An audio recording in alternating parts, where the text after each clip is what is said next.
Chief organiser नून league Maryam Nawaz ने दो टोक ऐलान कर दिया कि मुल्क में इलेक्शन से पहले इंसाफ होगा, अदल होगा। इमरान खान की 200 पेशियां पूरी होंगी। आज इंसाफ कायम कर दो, कल सुबह इलेक्शन करवा लो। साहिवाल में वर्कर्स कन्वेंशन से खिताब में मरियम नवाज ने इमरान खान को निशाने पर लिए रखा और सवाल ये भी किया कि ये कैसा पलस्तर है जो 6 माह से उतर नहीं रहा। अगर रियासत एक है तो कानून दो क्यों है?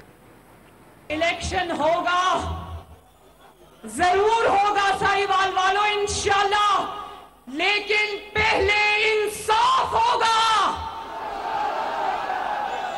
पहले बेगुनाह नवाज शरीफ को होने वाली गलत सजाएं खत्म होंगी और फिर वो फितना खान घड़ी चोर जिसका सर से पैर तक हर बाल चोरी और डकैती में डूबा हुआ है, पहले उसको इंसाफ के कटहरे में खड़ा करेंगे, फिर इलेक्शन होगा।